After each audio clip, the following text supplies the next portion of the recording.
How many close friends do you have, and how would you describe them if you do have them? Absolutely have. I would say I have three. You, my boy Leland, and my boy Ralph. And all three of y'all are like different parts of me. You know, I relate to y'all differently. I have different kinds of senses of humor with y'all. I mean, we all kind of would laugh at the same things, but like my humor with each one of y'all is different to a certain extent. You know what I mean? I would send different I'm not gonna send the same meme to all three of y'all sometimes. There's certain stuff that all of y'all would get, but then there's things that's just like, oh, I know Larry will laugh at this. Oh, I know Leah love this. Oh yeah, I know RJ will fuck with this. You know what I'm saying? It's just certain things that you just know. Yeah, and I appreciate that because it's like it exercises those different parts of the brain with the conversations that I have with you, conversations that I have with them too. You know what I'm saying? It's just different. And so I really appreciate that. And to have three, it's just like, man, it's crazy. Like three people that I could call. And me personally, I'm not one of those people that needs things from people. And if I did need something, bro, I'm not the last person I'm gonna call is my friends. Like I'm just one of them people. Like I'm not gonna ask my friends for money, bro. Like I don't ask my friends for shit. The most I'm gonna ask you is like, bro. The most I would ask you at this point in time, Larry, like, bro, can I crash on your couch? I'm about to be in the East Coast. Let me just, you know what I mean, kind of crash. That's the most, bro. Like, you know what I'm saying? Like at the very least. You know what I'm saying? But, you know, so but I just know that you three are people that I could rely on for your perspective, people that are gonna tell me the truth, and somebody that's not gonna fuck me over. Because you three have proven on multiple occasions that I could trust you with my back turned. That's the most important thing to me. I could trust you three with my back turned.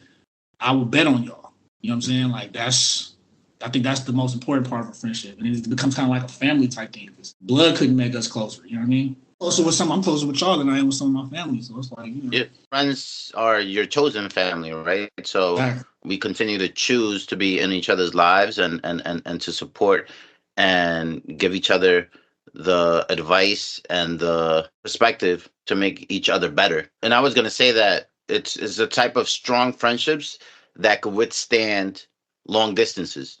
Because Right. sometimes, you're cool with someone when you're in the same region and you move and that friendship dissipates. With us, I think it's made it even a little bit stronger. Facts. Because it's like, I don't know. I feel like the perspective that you've picked Hmm. up from moving back to Philly, I feel like as much as I like crack on you about like, you know, the seriousness and all that type of shit, like it's like that's your journey. You know what I'm saying? Like you're going through your own shit. You know what I'm saying? Like you're dealing with the things that you're going through. And it's like it's helped our conversations and helping us kind of build to be better people. And the jokes just, you know, help it. You know, it just helps build the camaraderie. You know what I'm saying? Yeah, And that's what's good. The fact that we can joke with each other because there's a lot of motherfuckers that just don't have a yeah. sense of humor anymore. Like you know, so it's just And you I, know, I, I love our friendship because I feel, and tell me if I'm wrong, that we could be ourselves with each other without having to perform or put up a particular type of persona. Like the things I tell you and the things that I share with you are sometimes controversial, but I feel very comfortable in sharing them with you and you taking them in good faith and knowing that my intentions are always good and pure. And that's not something that I have with many other people. And I appreciate that. But also just in terms of fatherhood and working out and just the regular things, sports, etc., we always have really good conversations. And I know that I can count on you to be able to engage from a place and a position of openness and care. it's just I don't know, like with humans, bro. We just find our tribe. You find your people. You feel me? And it's like, bro, I knew we was gonna be friends for a long time after the first night we hung out, bro. I'm like, bro, this dude, like, yeah, like he laughs at the same dickhead shit I laugh at. Like that's part of it though. If you laugh at it, like laughing at laughter and laughing, having the same kind of sense of humor, like that is I think that carries any kind of relationship, romantic or you know with your boys. I feel like that's a like sense of humor and being able to you know just enjoy life with the people that you decide to bring into it. That's huge. And to go back a little bit to what you were saying about your dad, it's kind of like we can laugh with each other, we can laugh at each other, we can make funny comments about ourselves without it moving into the realm of meanness or Right. disrespect. And it's like navigating that boundary between funniness and, being honest and, telling your friends things that you think they ought to hear without it becoming mean and toxic and condescending is really hard, and I think we have that as well. And I think it's important to be able to find that with friends and like you were saying with relationships as well. I've never Yeah. felt insulted by anything you've ever said or felt like you were trying to do anything to tear me down. It's not where I'm coming from. I'm not in competition with you. Hmm. You know what I mean? It's like when you have a person that's around you, shit, it could even be your woman. If they in competition with you, bro, like you could feel it. And it's not a good relationship because everything that you doing, they're trying to be a Mr. Me Too. Hmm. And that shit is whack. Because at the end of the day, you in competition with me, but where's the finish line? It's like, bro, there's ups and downs in life. I could be in an Audi this weekend. I could be in an Audi this week. By the end of the year, I could be in a Toyota, an old model. You know what I mean? Just because that's where life took me at the time. So it's like you over here trying to keep up with a certain person and not realizing that everybody has ups and downs. Those people that try to compete with their friends, that shit is weird. Coming from the mindset of that person is like, oh, I want to hang out with this person so I could like have somebody that I feel like I'm better than. It's weird. That's weirdo shit, bro. So sometimes it's not even conscious though, right? People that Yeah. are in competition with you, they're consciously in competition with you. They know. No, they know because one dude I used to hang out with straight up told me. Oh I'm wow. like, Okay.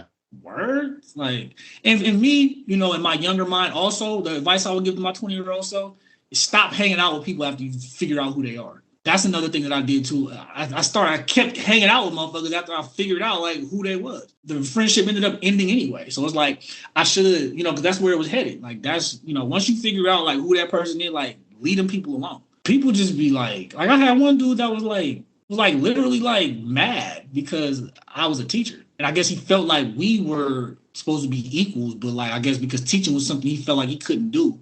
Mm. He felt like I'm talking about we in a group chat, me, him, and Ralph, we talking and shit, and the conversations keeps escalating because it's, you know what I'm saying, like I'm just joking around and he getting serious, like to the point where he's like, nigga, because you a lame ass teacher, nigga. I'm like, oh, so that's how we feel. Okay. Right. Instead of being happy for you and He's supporting, been just hating the whole time. Like, oh, right. this nigga, he a teacher. It's like, well, He, what's funny about that, bro? And one of them type of dudes that were like, he saw me, you know, when I was talking to Paula and shit. Not your Paula, of course. But remember my Paula from back in the day. yes. I will hope not. But when I was messing with her, right? Dude didn't even know her, right? So like he met her like when I ran into her at Sundays, right? We had already stopped talking at this point. And I ran into her and she took a picture of me and him, right? And we was chopping it up for a second. I introduced her to him, and that's all it was. We went our separate ways. Tell me why, like, you know, because on Instagram you can see like if you have mutual people, like some of your friends follow somebody else. Tell me why this dude is in her follows. I'm like, how do you even find her? First of all, how you find her? Now you liking all her shit? Not that I care, but it's just like, bro, I ain't never been like scheming on no chick that you ever dealt, you know what I'm saying, that you ever dealt with. Like it's just weirdo shit. Like he just did a lot of shit that was weird. And like any chick that you ever introduced me to, I never like went and found her Instagram somehow. And then, you know what I'm saying, just start following her and liking all of her shit. Like I said, we're not in a relationship. I don't even care, but it's just like, really, bro? Yeah, it's interesting. I mean, the older you get, the smaller the circle becomes, and the more that people are around you have demonstrated their worth, their love, etc. What are your hobbies? Like I said, bro, like living in Southern California, there's so much that you can have access to. So it's just like to hike, work out, go to the beach, do outdoorsy stuff, music, of course, making beats. I spend hours making beats. My creative mode kind of taps in and out. So like I will not make music for 3 months straight. And then I'll tap in. Once I get out of that and get back into my creative mode, I will knock out a whole album in like a month. And it'll be some shit that you love. You know what I'm saying? Like, that's how deep I'll get into it because I'll work on it like every day, making 10 beats a day, trying to package, figure out which ones I want to turn into songs, make them songs, figure out what the track order is, and then, you know, figure out what I'm going to do with it next as far as like how I want to promote and market the songs and stuff.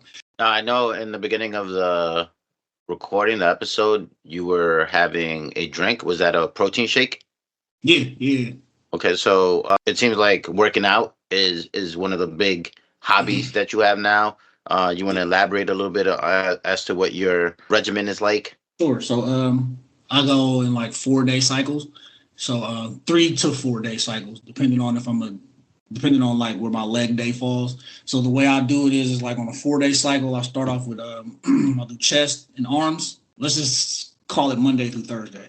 Monday I'll do chest and arms. Tuesday I'll do shoulders and back. Wednesday I'll do legs.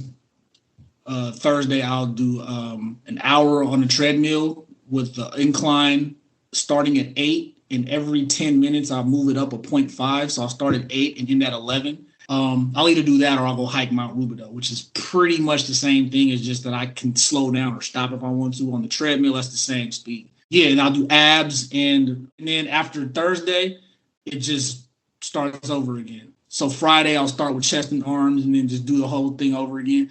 I don't do legs more than once in a week. Like I'm getting older, so I gotta give my body a few more days to recover. So I can't just do it. Leg days are crazy. Yeah. Them leg days hit a little harder these days. So like I gotta, you know what I'm saying? So I gotta give myself. So I'll probably so if I do a 4, then it'll probably be the next couple cycles will be a 3, and then I'll get back to a 4. Like the process is moving along. Mm-hmm. I'm getting these tips from from these dudes that I'm talking to in the gym because they see that I guess they can see that you like really serious about it just based on like how you're doing it. Final question. What's your favorite TV show of all time? So it was movie last time. I think it was album last time. It was movie, album, and book. And now you had TV show. Why didn't you do multiple choice this time? Opposed to just one question. Those are the only entertainment media that I care about. So my favorite TV show of all time is The Wire. I know that's a very typical answer, I guess, these days, but like, nah, bro. Like, there's a reason, bro. Like, I'm telling you, bro. My mom's put me on to every good show I've ever watched, and she put me on The Wire because she watched it when it was first coming on, like when the show first started in 2000 or some shit. She was watching it then, and I was too young. I didn't, it wasn't for me. I didn't watch it. I watched the show a total, like all seasons. I watched them all a total of. I watched the show 3 times because, like, with the good shows, I have to watch them the whole thing multiple times. I've done that with Power. I did that with Breaking Bad. I did that with Game of Thrones. I did that with Ray Donovan. Wow. And with The Wire. So, like, with the good shows, it's damn near impossible because, like, when you're watching it when the show is actually on, bro, they be having like a 1.5 year break in between seasons. So it's like you forget shit. You forget details. You know what I'm saying? So when you go back and watch it again, you binge watch it all the way through, you get the complete understanding of everything. And so that's what I had to do with The Wire. And so I did that. And every time I watched it throughout different parts, I watched it at different points in my life. And you just gain some different perspective from it every time, bro. From the news media and how that affected, how what the police did. How the news media picked up what the police was doing, how what the police was doing was affected what was going on the streets. It was like a whole pyramid that was going on with this show, and it was 3 different stories all going on this show: the police, the news media, and the streets. And so it was just like, and they was all good stories because they all tied in together. And it took me to the second time watching the show to even put that together. You know what I'm saying? Because all I cared about was the street shit. And the first time I watched it, I just cared about Marlo and Chris and Snoop and, you know what I'm saying, and Avon Barksdale and all that. That's all I cared about. But then once you get older, you start seeing like, oh, so when the reason why the police, the reason why they were putting the bodies in the boarded up houses because they wanted to stay off the radar, and so they didn't want it to. And the reason why that the police didn't want to because it was going to affect the next election. And then the dude that be like shit and all that stuff, like you start to understand all of it. You start to get a better understanding of it, opposed to just seeing it and just like only like your understanding kind of cutting off at certain places. Like you just develop a better understanding for it, like every time you watch it, especially when you watch it like at different stages of your adulthood. And it was just because of the way it was shot too. Like it felt like a documentary. It didn't even feel like a show. But it's authentic though. That's what made The Wire so good, because a lot of those people are locals.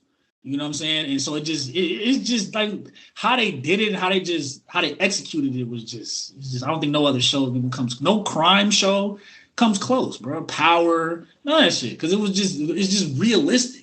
Have you watched The Sopranos? That too, yeah. The Sopranos. I watched Sopranos twice. Yeah, I didn't get the hype at first, and then I watched it, and I was like, okay. Because the first season, like the sound effects in one of the first scenes in the first episode, kind of threw me off. I'm like, this sounded hella cheap and kind of like it was just bad. I'm just like, bro, this shit. I only got through the first season. I didn't like it, so. Um, Okay, yeah, but if you stayed with it, it gets good. People say that about Game of Thrones too, but once you stick with okay, it and you start getting into the storyline, it's really good. okay.